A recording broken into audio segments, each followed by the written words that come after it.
Hello viewers, welcome to our channel. నేను మీ చరణ్ పరిమి. రేవంత్ రెడ్డి ఢిల్లీకి ప్రయాణం, రేవంత్ రెడ్డి సీటు చిరిగిపోబోతుందా అని చెప్పేసి మీడియాలో కొన్ని వార్తలు కనిపిస్తూ ఉన్నాయి. ఇందులో వాస్తవాలు ఏంటి, ఏం జరగబోతుంది అనేది ఒకసారి చూద్దాం. రేవంత్ రెడ్డి గారిని సీఎం పదవి నుంచి దించేసి ఉత్తమ్ కుమార్ గారికి ఇవ్వబోతున్నారు అనేది ఇందులో ఉన్న సారాంశం. సో నిజంగా ఇది జరగబోతుందా, అలా ఇది జరగాల్సి ఉంది అంటే దీని వెనుక ఉన్న కారణాలు ఏంటి, దీనికి చుట్టూ ఎటువంటి విషయాలు దీన్ని బలపరుస్తున్నాయి అనేది మనం చూడాలి. నిజానికి ప్రస్తుతానికి రేవంత్ రెడ్డి గారు పరిపాలన విషయంలో చాలా ఇబ్బందికరమైన పరిస్థితి ఎదుర్కొంటున్నాడు. అయితే ఇక్కడ దాకా వచ్చిందని ఎవరు గ్రహించలేదు, కానీ ఇక్కడ దాకా తీసుకొచ్చింది కాంగ్రెస్ అధిష్టానం. రాహుల్ గాంధీ గారికి రేవంత్ రెడ్డి గారి చర్యలు ఏమాత్రం నచ్చట్లేదు అనేది ప్రస్తుతానికి బాగా వినపడుతున్న వార్త. సో తెలంగాణలో పీసీసీకి కొత్త చైర్మన్ కూడా నియమించడం జరిగింది. సో ఇప్పుడు ఈ కొత్త రకాల మార్పులు తీసుకురావడం కోసం పూర్తి స్థాయిలో కొత్త కమిటీ ఏర్పాటు చేసి పనిచేయబోతున్నారట. దీంట్లో భాగంగా రేవంత్ రెడ్డి గారి తప్పులన్నింటినీ ఆల్రెడీ లిస్ట్ అవుట్ చేసి ఆయన ఎటువంటి సమస్యలు ఇరుక్కోబోతున్నాడో, రాష్ట్ర ప్రభుత్వానికి ఎటువంటి సమస్య తేబోతున్నాడో గ్రహించి ముందుగానే రేవంత్ రెడ్డి గారిని పక్కన పెడితే బాగుంటుందని చెప్పేసి కాంగ్రెస్ పార్టీ అధిష్టానం ఆలోచిస్తుందని వార్త. ఎందుకంటే తర్వాత అనేక ఎలక్షన్స్ ఉన్నాయి. ఎలక్షన్స్లో దెబ్బ పడకుండా ఉండాలంటే రేవంత్ రెడ్డి గారిని ఇమీడియట్గా మార్చి కాంగ్రెస్ పార్టీకి ఇప్పటిదాకా వచ్చిన బ్యాడ్ నేమ్ని తుడిచేయాలి. లేకపోతే దీని ఇంపాక్ట్ దేశవ్యాప్తంగా కూడా మిగతా రాష్ట్రాల్లో కూడా ఉంటుంది అని భయపడుతున్నారన్నట్టుగా ఈ వార్తలన్నీ వస్తూ ఉన్నాయి. అయితే ఇది ఎంతవరకు నిజమనేది గమనించి చూడాలి.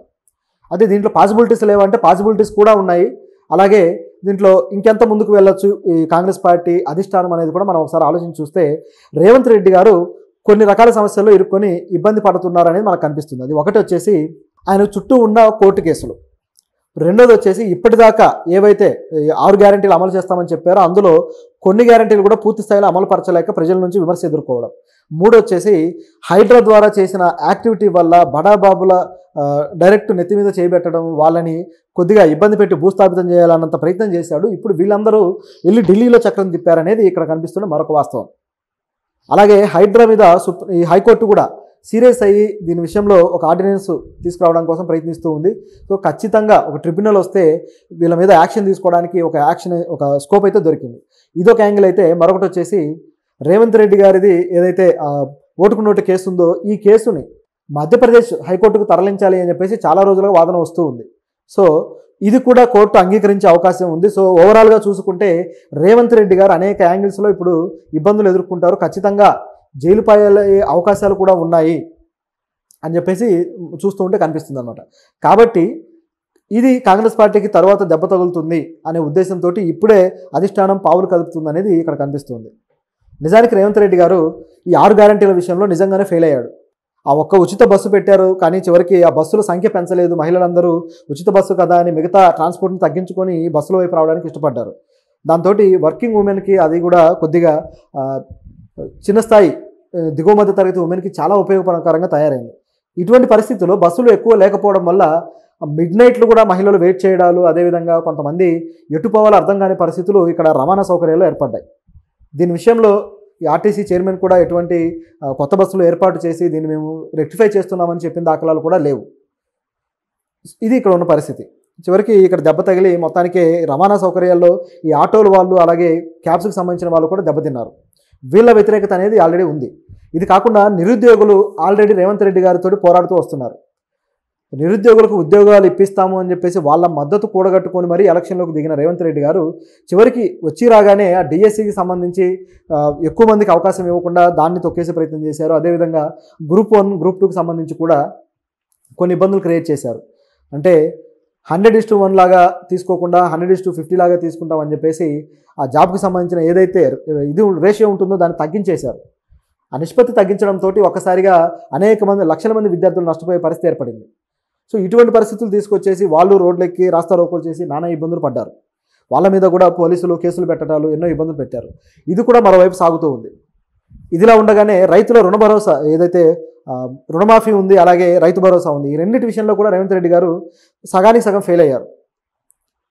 ఇందులో దాదాపు 40 లక్షల పైగా రైతులు ఉంటే వీళ్ళు ఇచ్చిన భరోసా ఏదైతే ఉందో ఇది చాలా తక్కువ ఉంది. కేవలం సగానికి సగం మందికి మాత్రమే ఇచ్చి మిగతా వాళ్ళని పట్టించుకోలేదు.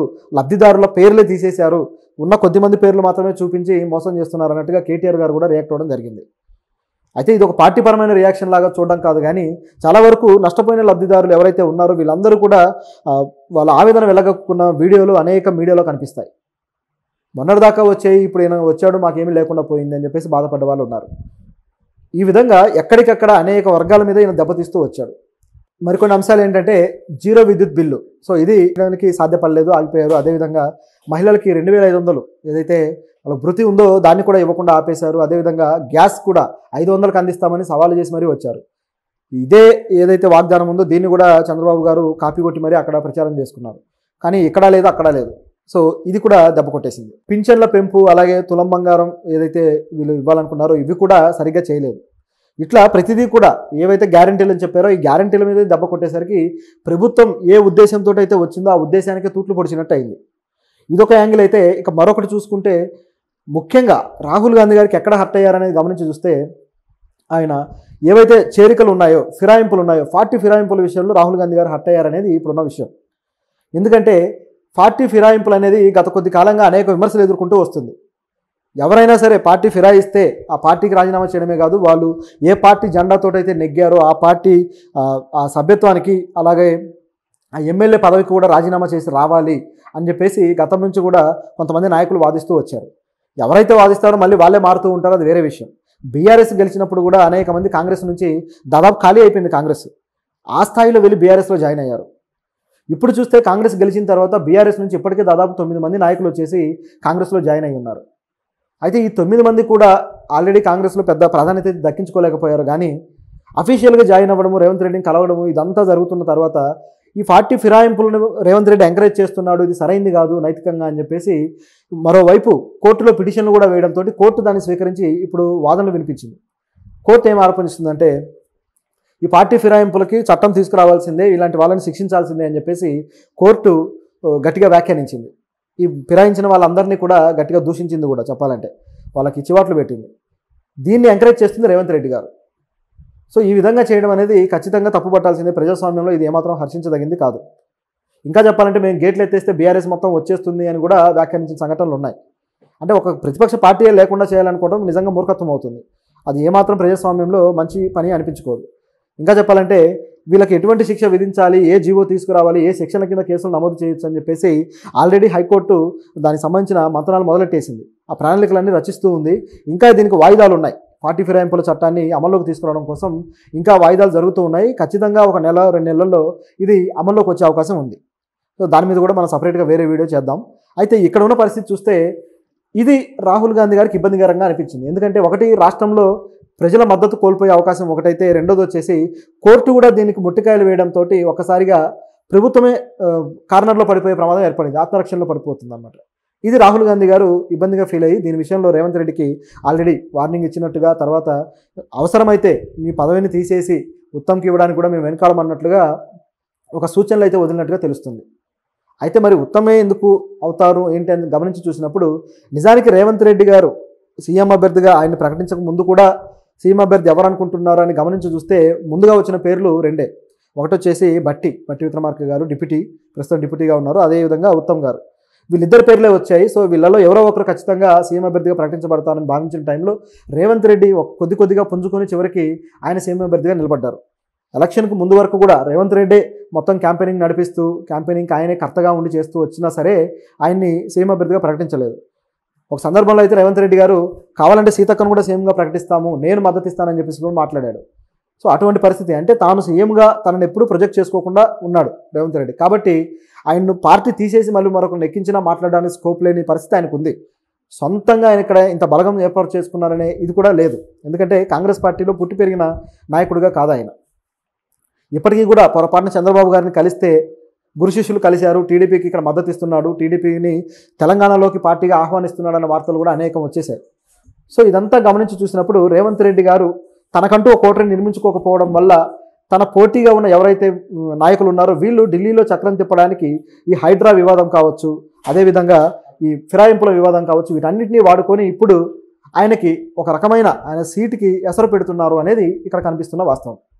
అయితే మరి ఇది నిజంగా పాసిబుల్ అవుతుందా అని చూస్తే ఇవన్నీ పాసిబిలిటీ ఉండడానికి అవకాశం ఉన్న పరిస్థితులు నేను చెప్పినవి. అయితే పాసిబిలిటీ లేని దానికి కూడా కొంతవరకు ఛాన్స్ ఉంది. అదేంటంటే కాంగ్రెస్ పార్టీకి తెలంగాణలో దాదాపు ఓటింగ్ శాతం 20 కన్నా తక్కువగా పడిపోయిన టైంలో ఒక్కసారిగా ఓటింగ్ శాతాన్ని భారీ స్థాయికి పెంచి పార్టీని నిలబెట్టింది ఎవరయ్యా అంటే రేవంత్ రెడ్డి. ఇక ఈ అమలులు హామీలు ఇవన్నీ కూడా పక్క రాష్ట్రాల్లో కూడా ఉన్నాయి. పక్కన ఈ ఏవైతే కర్ణాటకలో కూడా ఇదే విధంగా ఆ ఉచిత బస్సు అన్నారు, ఉచిత బస్సు ఇచ్చారు, తర్వాత ఆ ప్రభుత్వం ఇబ్బంది పడింది, తర్వాత గ్యాస్ విషయంలో కూడా అదేవిధంగా ఇబ్బంది పడింది. అక్కడ ఏవైతే చేశారో హామీలు అవే హామీలు కాపీ కొట్టి ఇక్కడ ఇచ్చారు.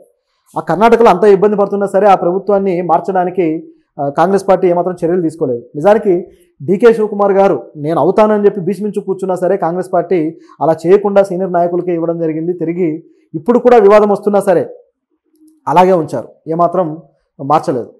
సో ఇది కర్ణాటకలో ఉన్న పరిస్థితి. కాబట్టి ఇక్కడ కూడా అటువంటి పరిస్థితి ఉండొచ్చు. ఎందుకంటే కాంగ్రెస్కి బలాన్ని చేకూర్చడానికి సరైన చర్యలు చేసుకుంటూ వెళ్తున్నారు రేవంత్ రెడ్డి గారు. అయితే ఆయన మీద కేసులు ఉన్నమాట వాస్తవం, ఇవన్నీ కూడా ఇబ్బందులు కలిగిస్తున్నమాట కూడా వాస్తవం. ఇవి ఆయన ఖచ్చితంగా తర్వాత ఇబ్బందులు ఎదుర్కొంటాడు. అయినా సరే రాహుల్ గాంధీ గారికి ఏ నాయకుడు అవసరమో ఆ నాయకుడికి ఇవ్వాల్సిన శక్తి సామర్థ్యాలు మాత్రం ఆయన రాహుల్ గాంధీ అందిస్తూ వస్తున్నాడు. ఇది ఇక్కడ రాహుల్ గాంధీ గారి స్ట్రాటజీ. కాబట్టి అటువంటి దానికి అవకాశాలు చాలా చాలా తక్కువ ఉన్నాయి. పైగా రేవంత్ రెడ్డి గారిని తీసుకువెళ్ళి ఇతర రాష్ట్రాల్లో కూడా ప్రచారానికి వాడాల్సిన ఉద్దేశం కూడా ఉంది రాహుల్ గాంధీకి, అలాగే డీకే శివకుమార్ గారిని కూడా. కాబట్టి ఈ రాష్ట్రంలో అయితే ఇప్పటికిప్పుడు పెద్ద సమస్య వచ్చే అవకాశాలు అయితే లేవు. ఇంకా చెప్పాలంటే రేవంత్ రెడ్డి గారి మాట వినే కొంతమంది నాయకుల్ని పార్టీ నుంచే తప్పించిన దాఖలాలు ఉన్నాయి. ఉదాహరణకు చెప్పాలంటే షర్మిల గారిని ఇక్కడ తెలంగాణలో వచ్చి కాంగ్రెస్ పార్టీలో జాయిన్ అవుతానంటే కుదరదు అని చెప్పేసి ఆంధ్రాకు పంపించడానికి కారణమే రేవంత్ రెడ్డి గారు. సో ఆయనకున్న ఇన్ఫ్లుయెన్స్ రాహుల్ గాంధీ దగ్గర ఆ స్థాయిలో ఉంది. అలాగే అసంతృప్తులు కూడా ఉన్నాయనుకోండి. సో ఇదంతా బేరీజు వేసి చూసినప్పుడు అల్టిమేట్గా కాంగ్రెస్ పార్టీ అధిష్టానం ఆ పై స్థాయి జాతీయ స్థాయి ప్రయోజనాలే ముఖ్యం కాబట్టి వాటిని దృష్టిలో పెట్టుకొని రాహుల్ గాంధీ నిర్ణయం తీసుకుంటాడు. కాబట్టి ఇది ప్రస్తుతానికైతే ఒక స్పెక్యులేషన్ లాంటిదే అని చూడాలి తప్పితే పూర్తి స్థాయిగా దీన్ని మనం తీసుకోలేము. అయితే దీంట్లో కొంతవరకు వాస్తవం ఉన్నమాట కూడా నిజం. మరి ఏం జరుగుతుంది, రాహుల్ గాంధీ ఎటువంటి డెసిషన్ తోటి రేవంత్ రెడ్డిని కంట్రోల్ చేయబోతారో చూడాలి. ఆల్రెడీ హైడ్రాని కంట్రోల్ చేశారు. ప్రస్తుతానికి హైడ్రా కొద్దిగా స్తబ్దుగా ఉంది. దీన్ని బట్టి చూస్తే రేవంత్ రెడ్డి మళ్ళీ జాగ్రత్త పడుతున్నారనే దానికి ఇదంతా ఉదాహరణ.